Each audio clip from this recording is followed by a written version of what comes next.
दोस्तों नमस्कार, Nexon news के खास बुलेटिन में आपका स्वागत है। दोस्तों आज हम बात करेंगे जो राजनीतिक उथल पुथल मची हुई है।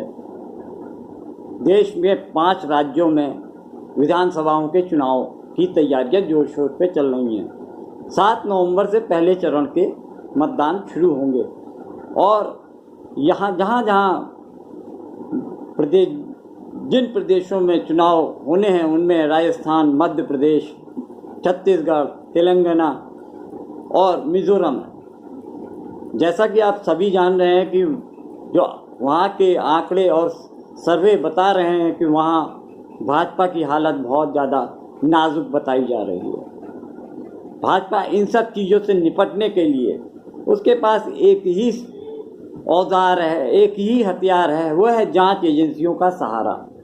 जांच एजेंसियों के सहारे वो विपक्ष के जितने भी नेता हैं, जितनी भी पार्टियां हैं, उनको पूरी तरीके से ध्वस्त करने की तैयारी चल रही है। आज हम बात करेंगे आम आदमी पार्टी के बारे में। आम आदमी पार्टी 2013 से राजनीति के उसमें उतरी और आज ये स्थिति है कि वो भाजपा को कड़ा मुकाबला दे रही है।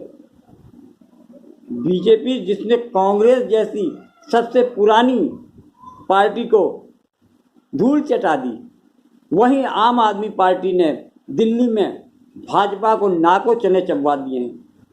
जिस तरीके से 4 बार बीजेपी को दिल्ली के अंदर भाजपा को बुरी तरीके से हराया, न केवल हराया बल्कि उनको दिल्ली में औकात बता दी। आपको जानकर हैरत होगी कि 7 सांसद होते हुए भी दिल्ली में सभी सांसद भाजपा के हैं, उसके बावजूद 3 बार भाजपा को आम आदमी पार्टी ने बुरी तरीके से हराया है। तो ये है भाजपा की असली औकात। भाजपा जिसने कि पूरे देश में इस बात का डंका बजा दिया कि जब से प्रधानमंत्री मोदी ने देश की कमान संभाली है तब से उसने विपक्ष को बिल्कुल बर्बाद कर दिया है। लेकिन विपक्ष में आम आदमी पार्टी भी आती है, लेकिन उसने अपने एरिया में, अपने दिल्ली में भाजपा को घुसने नहीं दिया है। मतलब मेरा कहने का मतलब यह है, विधानसभा क्षेत्र में भाजपा को उसकी औकात पे रखा है। आम आदमी पार्टी ने पहली बार जब चुनाव लड़ा तब लोग इस बात पे ये बात करते थे कि शायद एक आध सीट जीत जाए, लेकिन पहली बार चुनाव लड़ते हुए आम आदमी पार्टी ने 27 सीट निकाली और कांग्रेस के सपोर्ट से दिल्ली में सरकार चलाई। 49 दिनों की सरकार में भाजपा को यह एहसास दिला दिया कि केवल पार्टी बड़ी होने से कोई कुछ नहीं हो जाता। विश्वास, जनता का विश्वास क्या होता है। पहली बार जब 27 विधायकों की आम आदमी पार्टी ने कांग्रेस की सहयोग से सरकार चलाई तो भाजपा ने सोचा कि चलो फिर से एक बार फिर हमें मौका मिला है। 2015 में एक बार फिर से विधानसभा के चुनाव होते हैं और अरविंद केजरीवाल जो सीएम थे, उन्होंने ये करके दिखा दिया, वो इतिहास बना दिया जिसमें भाजपा और कांग्रेस दोनों को औकात पे रखा। भाजपा को मात्र 3 सीटों पर संतोष करना पड़ा और कांग्रेस के झोली में एक भी सीट नहीं आई। ये हाल। आम आदमी पार्टी ने 3 बार भाजपा को सत्ता बनाने से रोका और कांग्रेस की तो कोई हैसियत ही नहीं रही। ये आलम है। आम आदमी पार्टी एक तरीके से जो कहती है उसे करके दिखाने का प्रयास करती है। उसने दिल्ली की जनता को, दिल्ली वासियों को वो सुविधाएं उपलब्ध कराई जो आज तक कांग्रेस और भाजपा ने नहीं उपलब्ध कराई थी। यानी फ्री पानी, फ्री बिजली, स्कूलों में पढ़ाई बेहतर और महिलाओं के लिए डीटीसी की बस फ्री, ये सब चीज़ें गरीब तबके के लोगों को बहुत ज़्यादा प्रभावित करती हैं। और इसका ही रिजल्ट है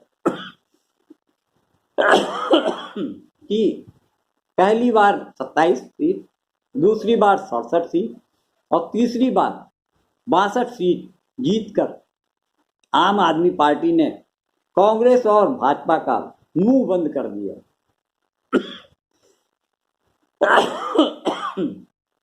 अब ये आलम, ये सब चीजें भाजपा को बर्दाश्त कैसे हो?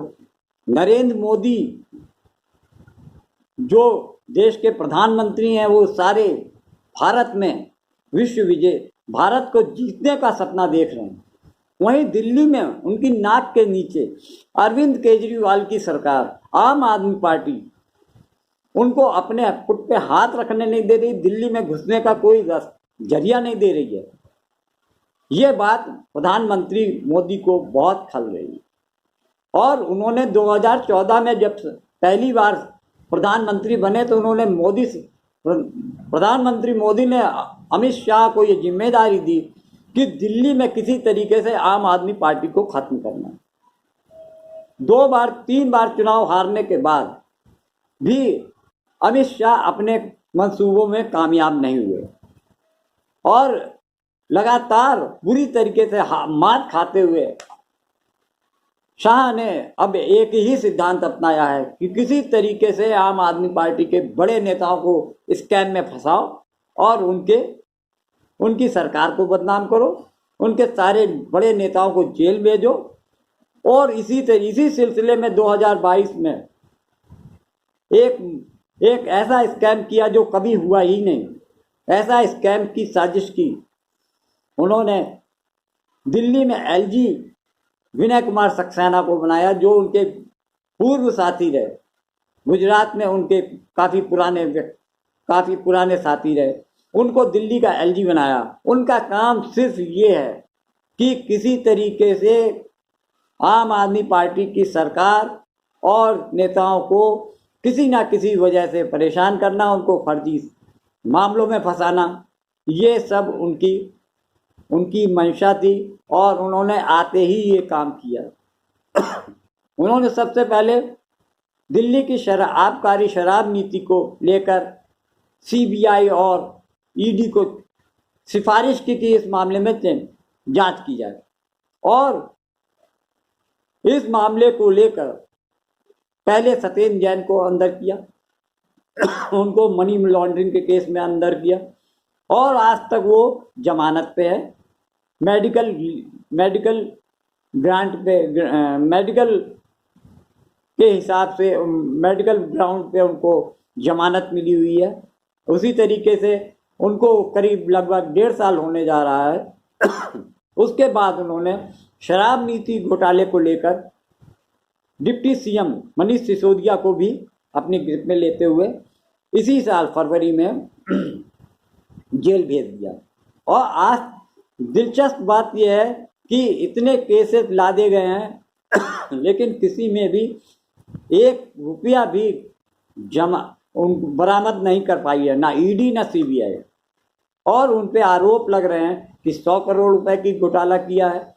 और दूसरी चीज, 100 करोड़ के घोटाले का आरोप लगता रहा, एक भी पैसे का ट्रांजैक्शन वो साबित नहीं कर पाए।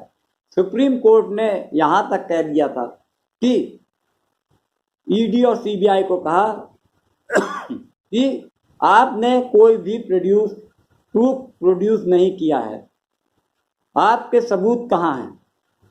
और आपका मामला, आपके जो केस हैं इतने कमजोर हैं कि सुप्रीम कोर्ट में 2 मिनट के अंदर केस खारिज हो जाएगा। और सबसे बड़ी बात यह है कि उसी जज ने 30 तारीख को यह फैसला दिया कि मनीष सिसोदिया की जमानत रद्द की जाती है, उनकी याचिका रद्द कर। दोस्तों, कभी कभी तो ऐसा लगता है कि सत्ता के साथ साथ सारी जांच एजेंसियां, पुलिस और सभी संस्थाएं उनके पीछे खड़ी हैं और विपक्ष के पीछे पूरी तरीके से हावी हैं। विपक्ष में के किसी भी बड़े नेता के पीछे सीबीआई और ईडी लगा दीजिए, सालों वो जेल में रहेगा, जब होगा तब देखा जाएगा।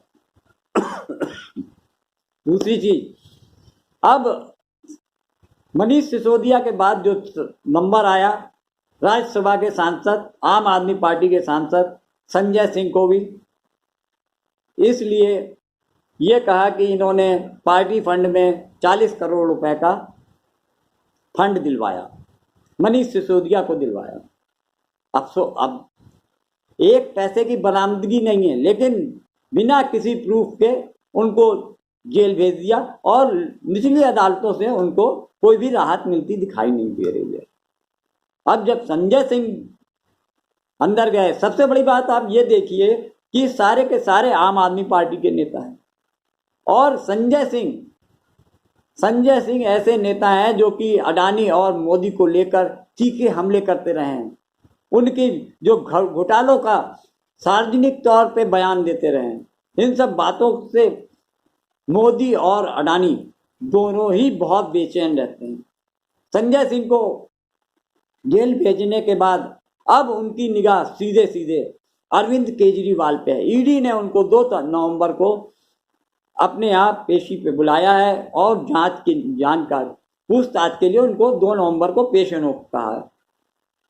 अब आप पूरी तरीके से इस चीज को समझ जाइए कि भाजपा, मोदी सरकार और अमित शाह सारी जांच एजेंसियों को पीछे लगाकर आम आदमी पार्टी को एक तरीके से ध्वस्त करने की तैयारी कर रही है।